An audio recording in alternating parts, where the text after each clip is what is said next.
Well, I spent this whole previous week working on 2 other epic videos that ultimately got both shut down due to some logistical stuff that I'm not going to go into right now.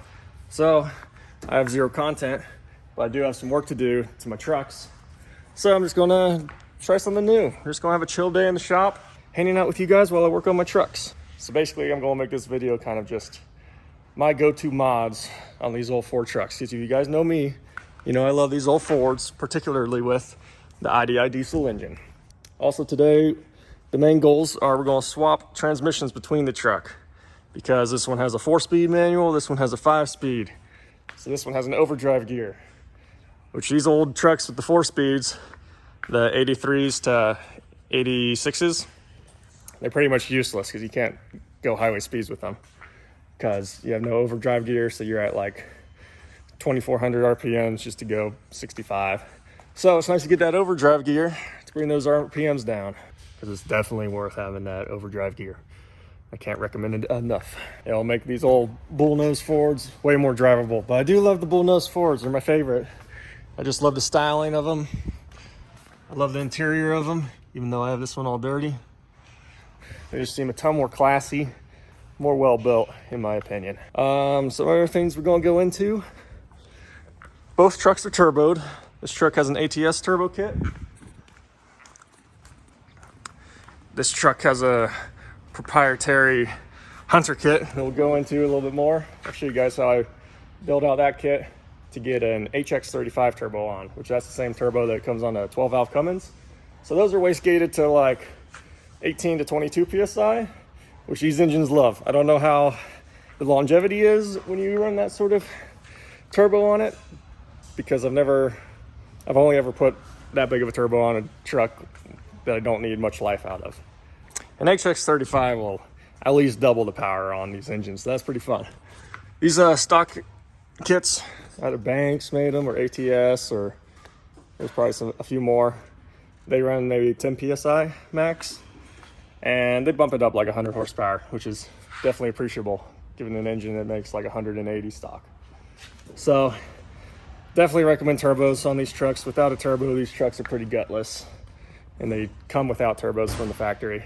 I'm curious to see how you guys like this kind of video, because it's definitely a little bit slower of a pace than most of my other videos, but I like watching other people work on their stuff, so maybe you guys will be the same for me. So yeah, let's get to it. It's a crappy weather day out today, so it's a nice day to just chill in the shop. You got a storm system coming through. Winter's pretty much setting in here in Utah, so you might hear the whole shop creak a little bit because there's big old wind gusts outside. But we're just gonna hang out in the shop, hunker down, and get some work done. Now the reason I want to do this transmission swap is because this truck I only need for more YouTube content. We're just gonna bash on it. I have a bunch of plans with it that's gonna be pretty fun, but we don't need an overdrive gear. I'll probably put some much bigger tires on it. So that's basically your other option, is put like some 38-inch tires, and then you effectively get your RPMs down the same amount as like an overdrive gear. But since this is more of my daily driver truck, I definitely want that to have the overdrive gear, more so than this truck. And I also intend to just keep this truck more stock, not lift it, keep it on the little tires, and just have it a good truck to boogie around town in. Okay, I'll give you guys the rest of the tour of this turbo kit under the hood of this flatbed truck now. Flashback. So I'm going to mount a nice turbo on this truck, an HX35 to be exact, which is the stock turbo that comes on like a 12-valve Cummins for more reference. And I'm going to show you guys my little homemade way of doing this, because I did this on my very first truck. But when I did that, it was more out of the sense of, okay, let's see how fast we can get this turbo on this truck. So the system was a little hokey, but it worked so good that I'm going to copy it. I'm going to take a little bit longer to make it a little bit better this time, but I'll show you guys just how jank it kind of is. But first, I designed this mount so it bolts to the engine via these 2 holes and these 2 holes. And here it is all bent and welded out. So this flange here and bolt pattern matches up with the turbo housing. So now let's go put it on the truck. Here it is mounted on the truck. This air filter will eventually get out of the system, but next part of the equation is this tube, which has the same flange as that 4-bolt pattern. And it literally just plugs in like this.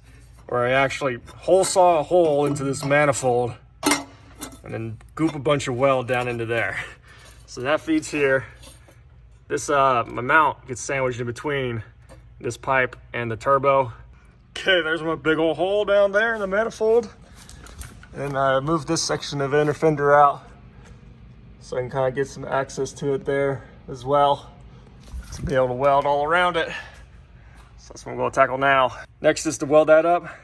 Now to get the exhaust from this manifold over there, all I do is where the manifolds already naturally go down underneath the truck, I connect the two together. So the exhaust gases from this side go down underneath the truck, loop up, come back up through this manifold, all the way to the front of this manifold, and then up through the pipe, and then feed the turbo.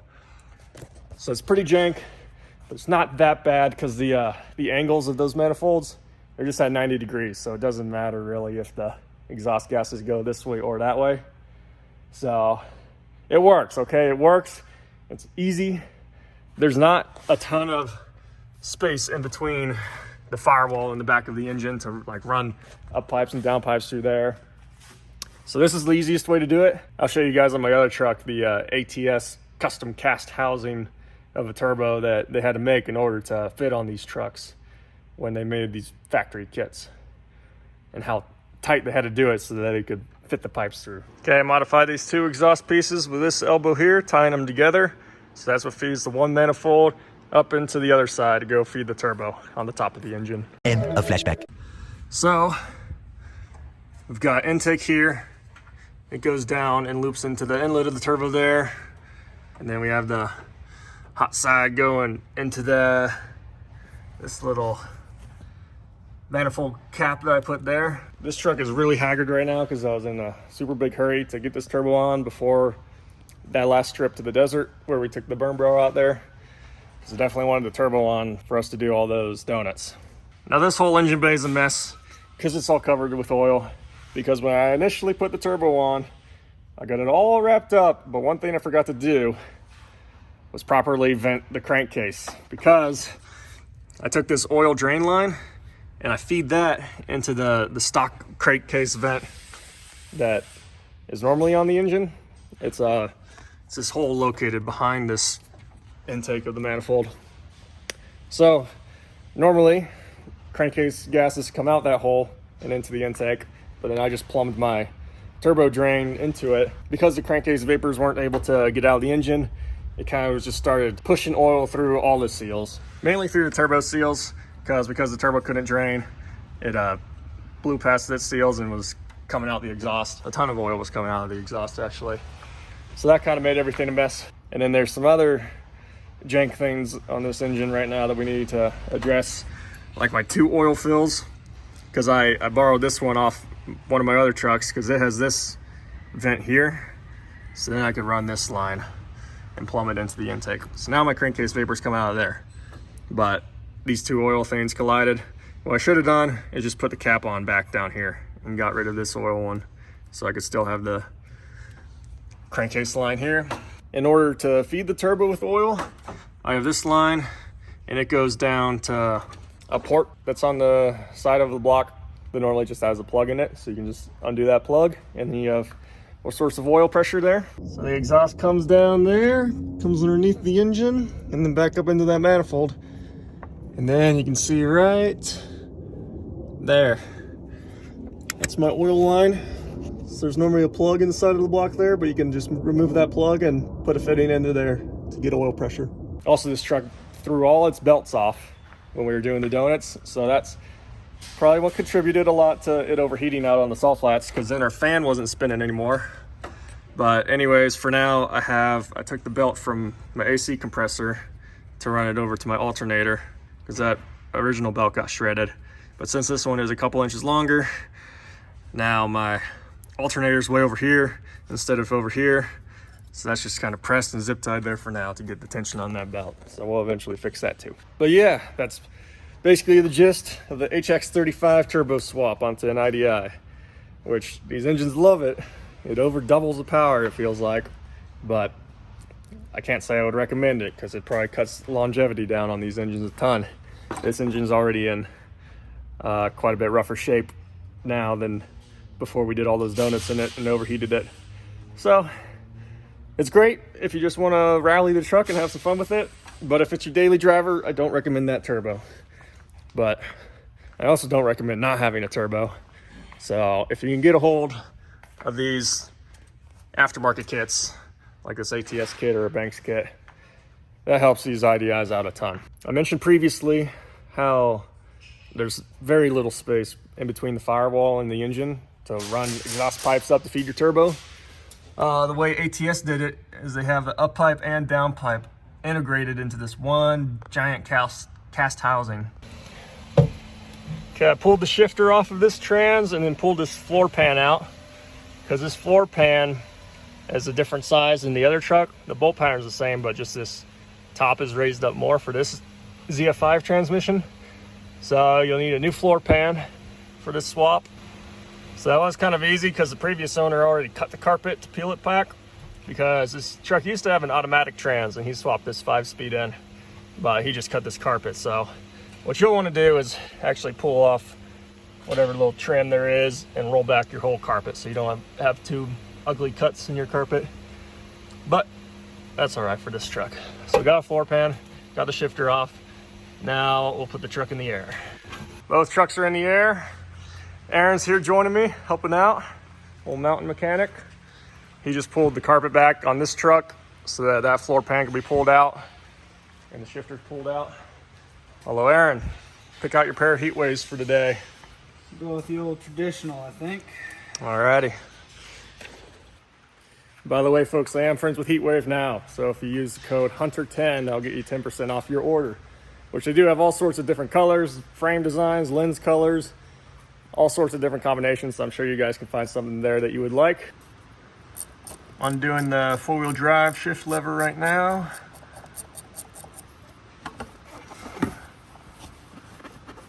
Alrighty, I'll just push this up into the cab. Okay. Now I'll get the trans jack supporting the weight, and I'll pull out this cross member, undo the bell housing bolts, the rest of them, and then hopefully this thing will slide right out. I'm gonna get this slave cylinder out of here.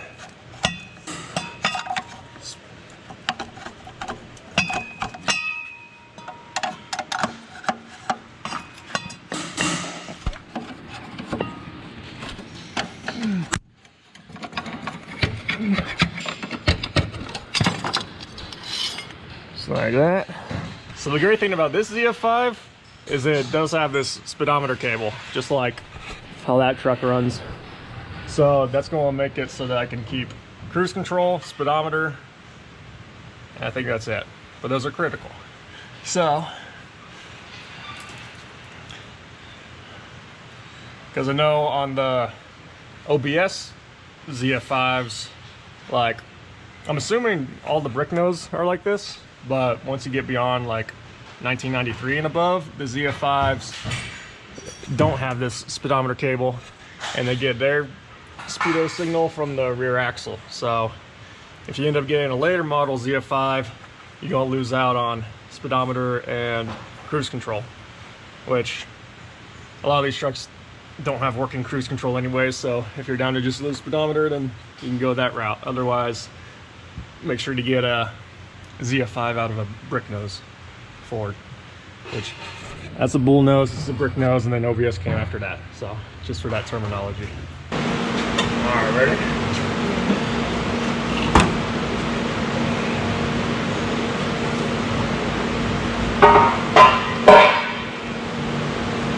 Cool. Only the bell housing bolts remain. Go up on this other side. Start wiggling it out of there.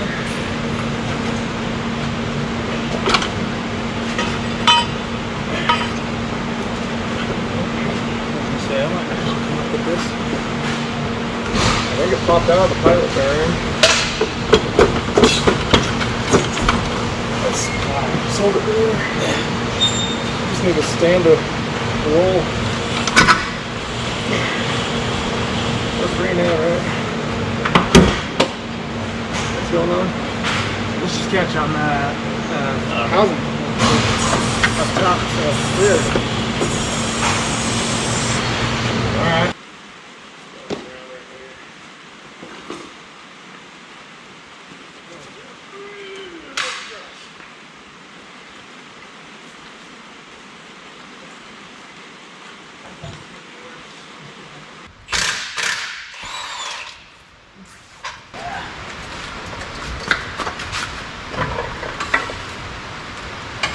In your exhaust.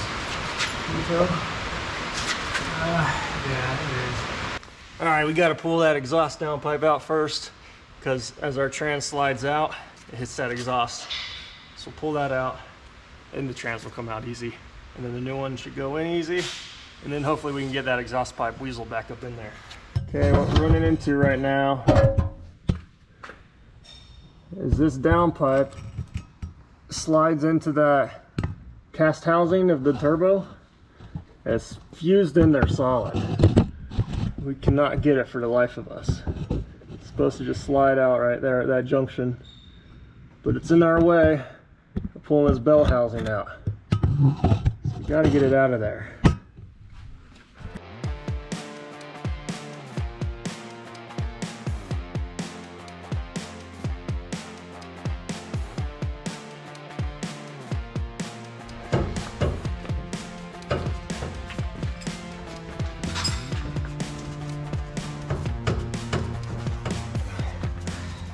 I'll work on jiggling it if you want to work on pulling it down.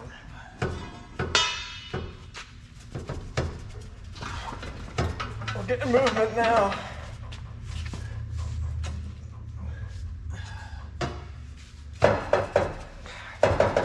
There we go. Sheesh. That fought us. Just that whole seam right there, it was just rusted together so good.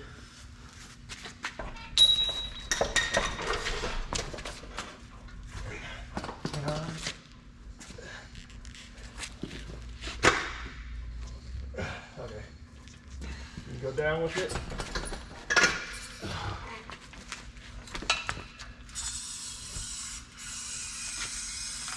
All the way. Alrighty. Trans number 2 is out.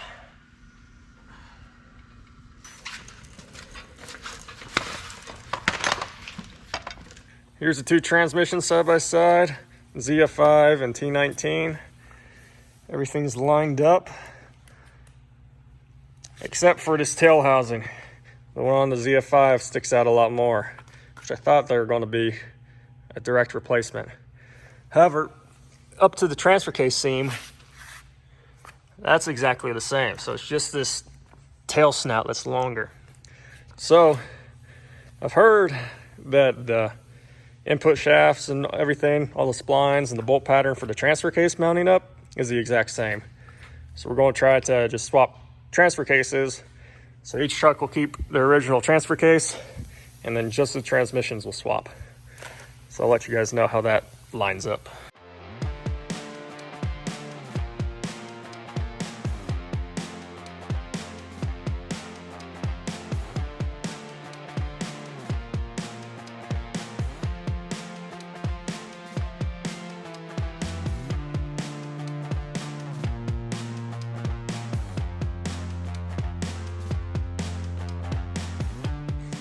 Okay, recap on the transfer case swap. Everything bolted up perfectly. The shafts were the same length, the splines were the same, so everything went as perfect as you could ask for. The only difference is this transfer case has this four-wheel drive lever pointed down, and this one has it up. And so we have to move this linkage now to this transfer case, although there's only one bolt hole here, but there's two here, although this hole here is at the same exact spot as that. So I think if we just mount it to the one, with how big of a bolt that is, just for a little four-wheel drive bracket, I think the friction of that will hold it plenty good enough, so we won't worry about the second bolt. Yeah, the only torque that second bolt would have been helping with is on this little 4-low indentation there.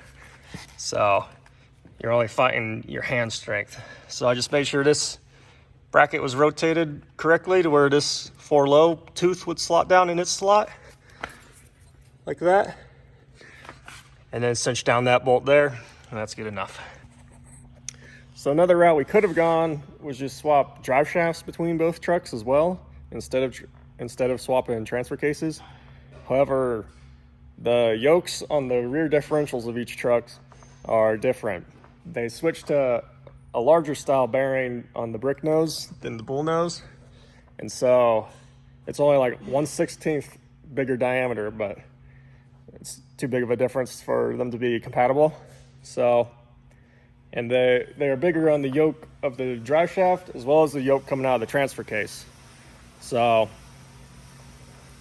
this way, with the transfer cases staying with each truck, the drive lines can stay with the same truck, and the pinion yokes on the differentials can stay. So that's probably going to be the simpler route to go. Also, if you guys are just trying to swap a ZF5 into a bullnose and you just have a parts transmission laying around, odds are you don't have another truck to pull everything off of. So for y'all's situation, this was good to prove that the transfer case can bolt up to the new transmission, no issues at all. So now we have 2 transmissions on the floor and 2 trucks without transmissions. So I think you know what needs to happen next. Aaron's pulling the clutch out of that one right now, which we are going to reuse those clutch components on this truck. But for this truck, it's getting a brand new clutch kit right here. So that'll be nice. So this truck will end up with the same clutch that's coming out of that truck right now. However, this truck, since it's my daily and we're doing all this work, figured I'd slap a new clutch in. So, something you need to note when doing a ZF5 swap on a bullnose is that you do a single mass flywheel conversion. So that's what this is. Normally these ZF5s come with a dual mass flywheel, and that adds some dampening, so you have more spring in between the engine and the transmission. However, just get the single mass flywheel. You still have these springs in your clutch, so that gives you all the dampening you need. And it's easy to find a kit. You just search ZF5 single mass flywheel conversion, and there'll be kits out there for you ready to go. I paid like $375 for this conversion. First things first is the clutch mating surfaces come oiled up to prevent rust. So I'm going to take this acetone soaked rag, scrub them down, make sure there's no oil on them, because we don't want that oil getting in the clutch material and contaminating it. You can also use brake clean. So the input shaft of a T19 is slightly smaller than a ZF5. So our clutch alignment tool that came in this kit won't align our clutch that we're trying to put in this one, the old clutch. So I just machined my own out of some aluminum. So that should align it up for us. Our alignment tool served its purpose, and now it's just a battering ram to get our pilot bearing in there. We did put it in the freezer for a while and it was still a tight fit, but she's in there now.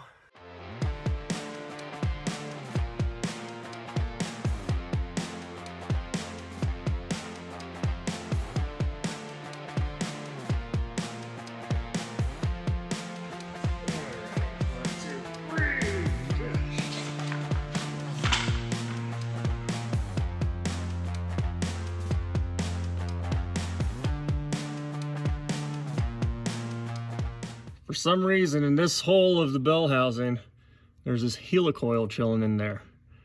These are there that thread in the threads, and then you get a new thread pitch for a smaller bolt. But I don't understand why that was there. Granted, I think these bolts were missing when I pulled it out of the truck from the other truck, but basically this would be to send a bolt coming through the other way. But I don't understand why you would need that, because I have a block to thread into right now, so just send a bolt through that way.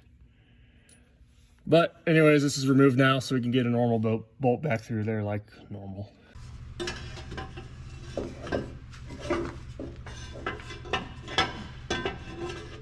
Definitely not the first.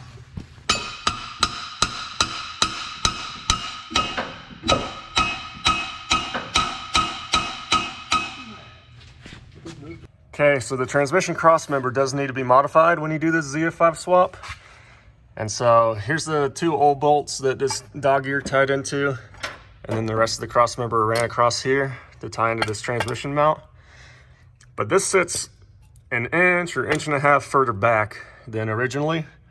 So what I figured the best way to do is I took this dog ear and drilled a new hole in the middle there. And that middle hole is going to now catch this rearmost bolt. And then the cross member will run across, and we'll drill a new bottom hole for the cross member right there-ish. And that way it only catches one bolt up top, but that should be strong enough. And then we don't have to worry about trying to drill 2 new holes in this upper part of the frame, which would be a pain. Drilling those new bottom holes for the cross member right now, and I'm using the trans jack to push up on the drill because that helps immensely when it comes to not fatiguing with these overhead holes. Cross member's in fully. Here's the new bolt hole here.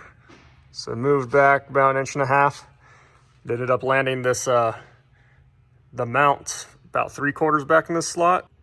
So now I need to figure something out with these floor pans, because you got to have this taller one for the ZF5, except it doesn't have the hole for the 4-wheel drive shifter, because on this truck originally the 4-wheel drive shifter is over here for some reason, and they just run it through this hole in the body instead of up through here like on the brown truck. So I'm going to try to just cut this square hole right here, and hopefully that works fine.